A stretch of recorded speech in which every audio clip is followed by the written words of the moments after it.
नमस्कार दोस्तों, मैं आज आपके लिए लेके आया हूँ कुंडली का सेकंड हाउस और उसमें 9 ग्रह क्या फल देते हैं। दोस्तों, जो मैंने पिछला वीडियो बनाया था उसमें वॉइस की कुछ प्रॉब्लम थी कि वॉइस आ नहीं रही थी, तो मैं इसलिए दोबारा से बना रहा हूँ वही वीडियो। दोस्तों, शुरू करते हैं। सबसे पहली बात तो ये कि जो भी ये ग्रह होते हैं इनकी कौन सी राशि है वो मैंने यहाँ लिखा हुआ है। ये उच्च के कहाँ होते हैं, नीच के कहाँ होते हैं, क्योंकि ये चीज़ें मैं आगे बताऊंगा जब 9 ग्रह क्या रिजल्ट देंगे। दूसरा, सूर्य, चंद्र, मंगल और बुध ये आ जाते हैं देवता ग्रुप में बृहस्पति तक। और शुक्र, शनि, राहु, केतु ये दानव ग्रुप में आ जाते हैं। तो ये दो ग्रुप हैं ग्रहों के। और जो बुध हैं इनकी ज़्यादातर प्लैनेट के साथ बनती है। बस ये चंद्रमा को पसंद नहीं करते और मंगल इनके अति शत्रु हैं। अदरवाइज़ बाकी प्लैनेट्स जो हैं वो मैंने जैसे आपको बताया उनका वैसा रिजल्ट होता है। जैसे मैं बताऊंगा अपनी राशि में है या मित्र राशि में, तो आप ऐसे लगा लीजिएगा। दोस्तों, दूसरी चीज़ ये है कि कालपुरुष की कुंडली में दूसरे घर में शुक्र की राशि आती है। तो शुक्र जो है, इसलिए हम धन लक्ष्मी जब बोलते हैं वो शुक्र देवता की वजह से ही बोलते हैं। तो इन जनरल इस घर से हम क्या विचार करते हैं? इस घर से हम धन का विचार करते हैं, परिवार का विचार करते हैं, हमारी जो भाषा है या भाषण कला कह लीजिए या वाणी कह लीजिए, जैसे जो हम बोलते हैं, या फिर हम जो खाना खाते हैं, हमारी फूड की जो चॉइसेस हैं, ये सारी चीज़ें यहाँ पे दिखते हैं। और इस घर के मेन जो कारक हैं वो हैं बृहस्पति देव। तो ये सारी जानकारी के बाद आगे बढ़ते हैं। सबसे पहले हम बात करेंगे सूर्य देव की। दोस्तों, सूर्य देव अगर दूसरे घर में आके बैठ जाते हैं तो ये क्योंकि गर्म प्लेनेट है या हॉट प्लेनेट है, होगा उसे गुस्सा जल्दी आ जाएगा, जल्दी उत्तेजित हो जाएगा या ऊंची आवाज़ में भी बोलने लग पड़ेगा गुस्सा आने पे। सूर्य की एक ही दृष्टि होती है, सप्तम दृष्टि 8वें घर पे पड़ेगी, जिसकी वजह से उसकी आयु लंबी होगी, क्योंकि सूर्य जहाँ भी देखते हैं तो प्रकाश डालते हैं तो आयु लंबी कर देते हैं। अगर यही सूर्य मित्र राशि में हो, अपनी राशि में हो, उच्च राशि में हो, तो ऐसा इंसान अधिक धनवान बनता है। उसके पास पैसा, संपत्ति, परिवार का सुख, वो सारी चीज़ें उसको मिलेंगी। लेकिन अगर सूर्य यहाँ पे नीच या शत्रु राशि में हो गए तो फिर वो अपने जो धन है उसका खुद ही नाश करता है। यानी अगर उसे पैतृक संपत्ति या फैमिली से साथ मिलकर उसने कुछ काम स्टार्ट भी कर लिया तो झगड़ा वगड़ा करके सब चीज़ें गड़बड़ कर देगा। तो ये सूर्य का यहाँ पे रिजल्ट होता है। अब आगे बढ़ते हैं और बात करते हैं चंद्रमा की। दोस्तों, चंद्रमा जो है ये 2 नंबर राशि में ही उच्च के होते हैं। ये आपको मैंने यहाँ पे वैसे ही लिखा हुआ है। तो ये इनकी मित्र राशि है।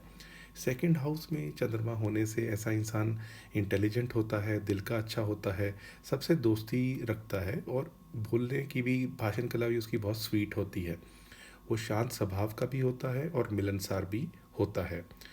दोस्तों, सेकंड हाउस में अगर चंद्रमा होंगे तो उनकी जो सप्तम दृष्टि, क्योंकि इनकी भी एक ही दृष्टि है, वो पड़ेगी 8वें घर पे।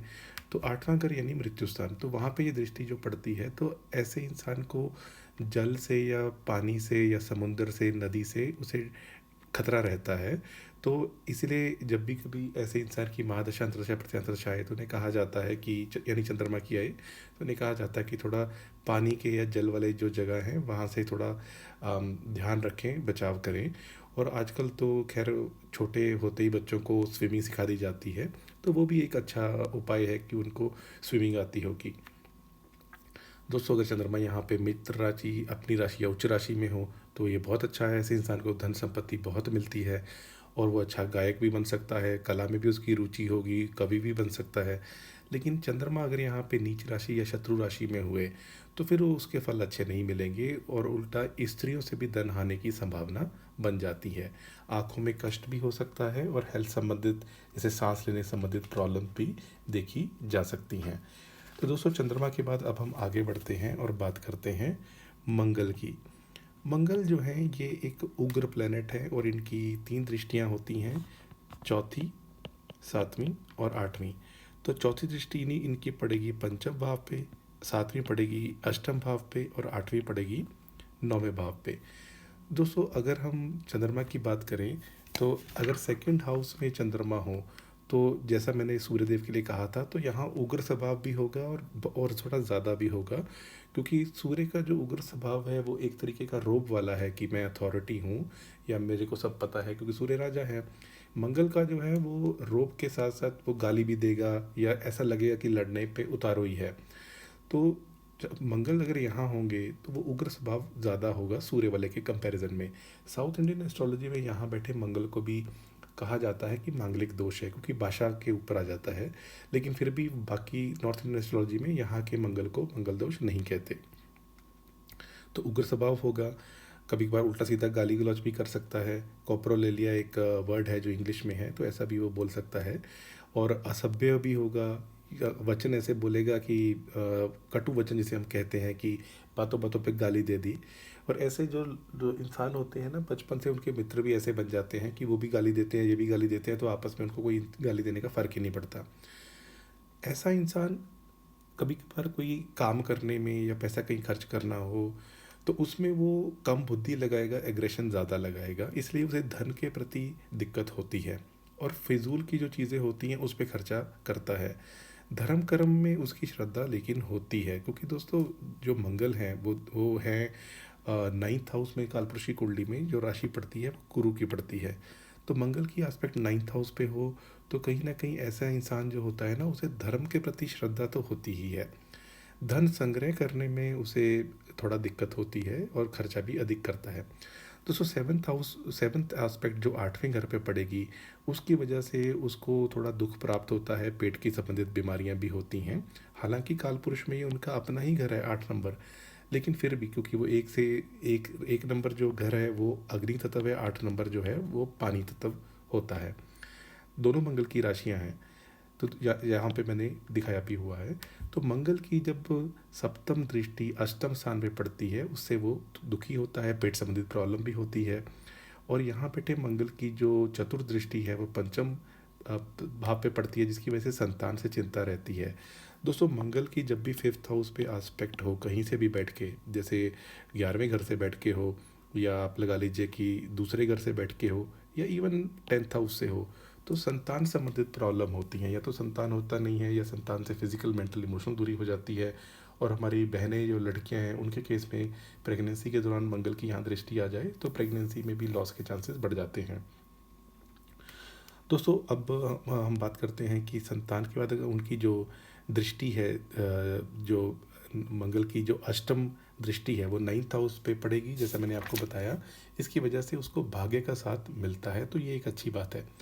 मंगल अगर अपनी उच्च राशि में हो, अपनी खुद की राशि में हो या मित्र राशि में हो, तो ऐसा मंगल इंसान को पराक्रमी बनाता है और वो फॉरेन कंट्री में भी जाता है, ट्रैवल करता है और सक्सेसफुल भी होता है। शत्रु या नीच राशि में मंगल हो तो इंसान को गुस्सा जल्दी आ जाएगा, उसे चोरी का भी डर डर लगेगा, और जो से मैंने बताया कि वो बातों बातों में उल्टा सीधा बोल देगा, तो उसे भारी आर्थिक हानि होने का इसलिए दिक्कत रहती है। और अगर मंगल शत्रु या नीच राशि में हो तो फिर जो फैमिली प्रॉपर्टी लेगेसी जो धन मिलता है उसमें भी चिंता रहती है, तो क्योंकि वो अपनी बुद्धि का विचार वहाँ कम करेगा। दोस्तों यही ऐसे कुछ लोग होते हैं जो प्रॉपर्टी के पीछे झगड़े करते हैं। तो सेकंड हाउस में मंगल अगर होता है और वो भी नीच राशि का, तो फिर उनको काफ़ी झगड़ेबाजी के बाद ही प्रॉपर्टी या कोर्ट कचहरी वो सब की वजह से ही उनको प्रॉपर्टी मिलती है। दोस्तों आगे बढ़ते हैं, बात करते हैं बुध देव की। अब बुध देव जो है एक नैसर्गिक तौर पे शुभ ग्रह है, इनको प्रिंस का दर्जा हासिल है, और ये वैसे भी शुक्र जो इस घर के कालपुरुष की कुंडली के मालिक है उसके अति मित्र हैं। तो यहाँ बेटे बुध की वजह से इंसान की वाणी अच्छी होगी, वो गुणी होगा, सुखी होगा, कुशल वक्ता होगा, साहसी भी होगा और अच्छे काम भी करेगा, और उसे मीठा बहुत पसंद भी होगा। जातक की जो वाणी होगी वो ऐसी होगी कि वो बोलेगा तो दूसरों को उससे शांति मिलेगी, तो निर्मल वाणी होती है।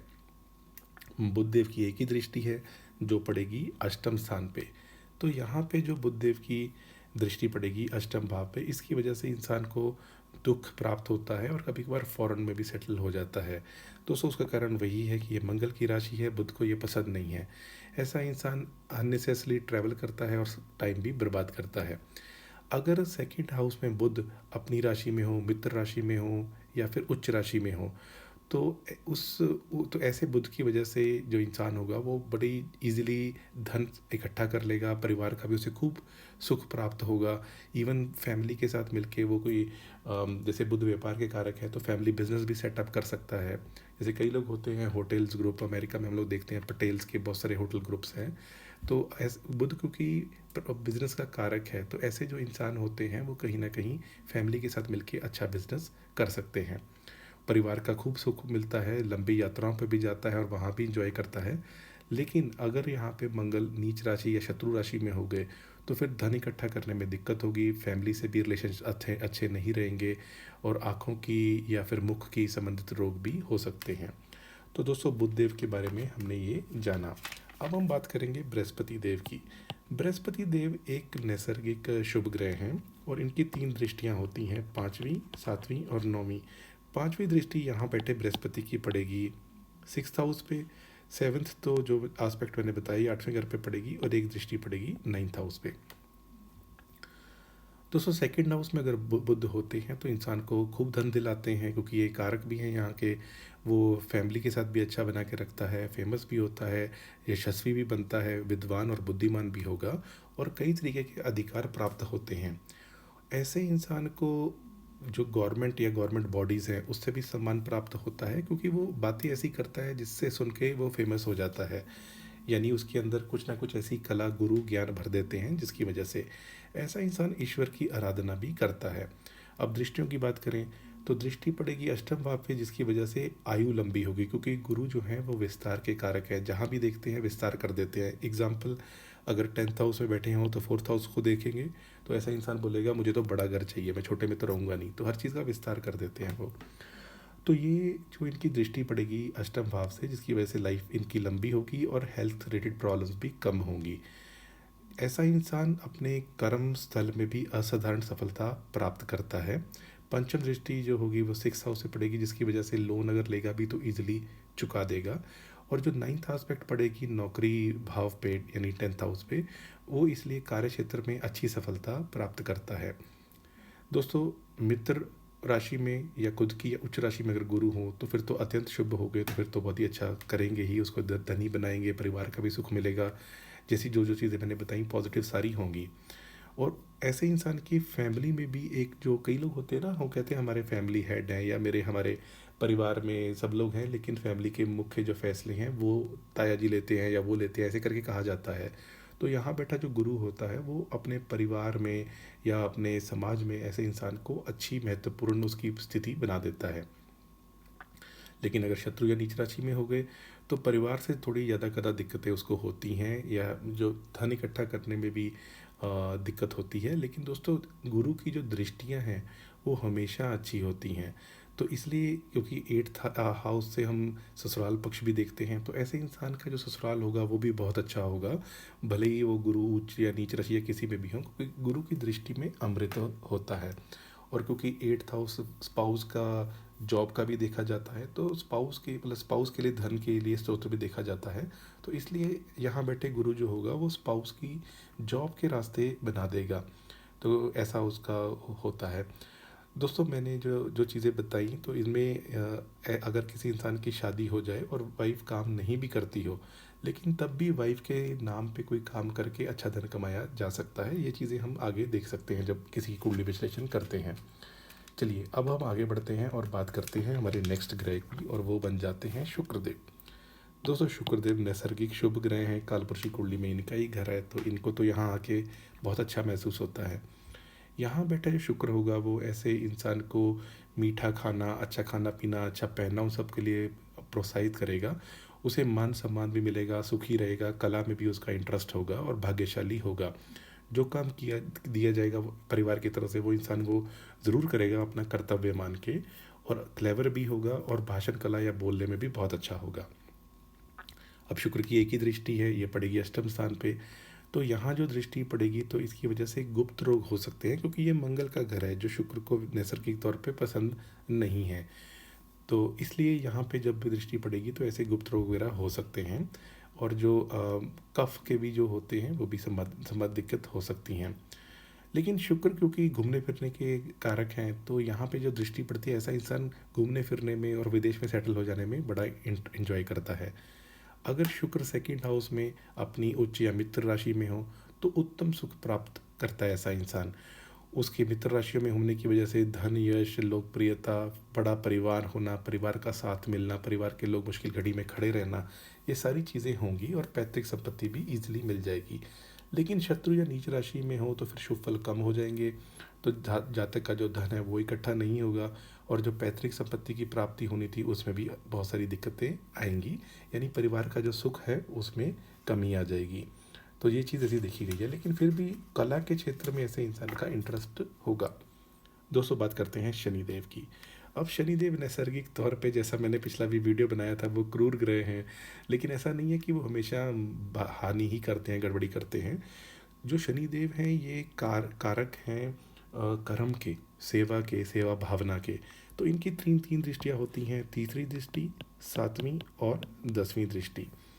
अगर सेकंड हाउस में शनिदेव बैठे होंगे, जैसे मैंने भी रिसेंटली बनाया था वीडियो, जवाहरलाल नेहरू जी के केस में यहीं पे बैठे हुए हैं, तो ऐसा इंसान जो होगा वो स्पष्ट वक्ता होगा। दोस्तों, शनिदेव 7 नंबर राशि में जाके उच्च के होते हैं, ये तुला राशि है यानी बैलेंस की। तो शनिदेव को इसलिए बैलेंस्ड पर्सनैलिटी, आप जो भी बोल रहे हो बैलेंस में उसको बुलवाना, ये बहुत पसंद होता है। तो ऐसा इंसान स्पष्ट वक्ता होता है, मेहनत बहुत करता है लेकिन लाभ उसे कम मिलता है, यानी कर्म करता रहता है, लाभ की चिंता नहीं करता। और जो इनिशियल पीरियड होता है लाइफ में, उसमें उसको दिक्कत आती है, फिर उत्तरोत्तर वो तरक्की करता जाता है, यानी 36 की एज के बाद काफ़ी तरक्की शनि कराते हैं। यहाँ बेटे शनि भी, क्योंकि 7th एस्पेक्ट पड़ेगी 8वें घर पे, तो ऐसा इंसान दूर विदेश में चला जाए तो वहाँ उसका भाग्य उदय हो जाता है। ऐसा इंसान महत्वाकांक्षी भी होता है, वर्क ओरिएंटेड होता है, उसके लिए परिश्रम करना वो मानता है कि मुझे करना है, और यही चीज़ें फैमिली की तरफ से उसे सिखाई भी जाती हैं। दोस्तों, इनकी जो शनि की दृष्टि पड़ेगी 8वें घर पे, तो ये इसकी दृष्टि की वजह से ऐसे इंसान को पेट संबंधित दिक्कत भी होंगी और जानवरों से भी कुछ ना कुछ खतरा रहेगा।